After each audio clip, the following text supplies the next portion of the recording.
அருகே வாய்க்காலில் இரத்த காயத்துடன் வாலிபர் சடலம் மீட்பு. கொலையான போலீசார் விசாரணை. வில்லியனூர் அருகே வாய்க்காலில் இரத்த காயத்துடன் வாலிபர் இறந்து கிடந்ததால் அவர் அடித்து கொலை செய்யப்பட்டாரா என்ற கோணத்தில் போலீசார் விசாரணை நடத்தி வருகின்றனர். புதுச்சேரி வில்லியனூர் அருகே உள்ள கூடப்பாக்கம் மேட்டுத்தெருவை சேர்ந்தவர் பாஸ்கரன் மகன் பாலச்சந்திரன். இவருக்கு மோகனப்பிரியா என்ற மனைவியும் ஒரு ஆண் குழந்தையும் உள்ளனர். பாலச்சந்திரன் வேலைக்கு செல்லாமல் மது பழக்கத்திற்கு அடிமையாகி இஷ்டம் போல் சுற்றி வந்துள்ளார். இந்த நிலையில் கடந்த 2 நாட்களுக்கு முன் வீட்டிலிருந்து வெளியே புறப்பட்டு சென்றவர் மீண்டும் வீட்டிற்கு வரவில்லை. இதையடுத்து இவரை அவரது உறவினர்கள், நண்பர்கள் பல்வேறு இடங்களில் தேடி பார்த்தும் கிடைக்கவில்லை. இதனிடையே நேற்று காலை 10 கண்ணு திருக்கனூர் சாலை பிள்ளையார்குப்பம் பகுதியில் உள்ள ஆற்று வாய்க்காலில் பாலச்சந்திரன் இறந்த நிலையில் மிதந்துள்ளார்.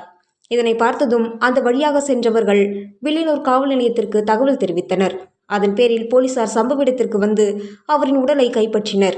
அப்போது அவரது உடல் மற்றும் முகத்தில் இரத்த காயம் இருந்ததால் அவரை யாரோ மதுபோதையில் அடித்து கொலை செய்து தண்ணீரில் வீசிவிட்டு சென்றிருக்கலாம் என்ற சந்தேகம் எழுந்துள்ளது. இதையடுத்து போலீசார் பாலச்சந்திரன் உடலை பிரேத பரிசோதனைக்காக கதிர்காமம் அரசு மருத்துவமனைக்கு அனுப்பி வைத்தனர். மேலும் இது கொலையா அல்லது வேறு காரணமா என்ற கோணத்தில் போலீசார் தீவிர விசாரணை நடத்தி வருகின்றனர். இச்சம்பவம் அப்பகுதியில் பெரும் பரபரப்பை ஏற்படுத்தியுள்ளது.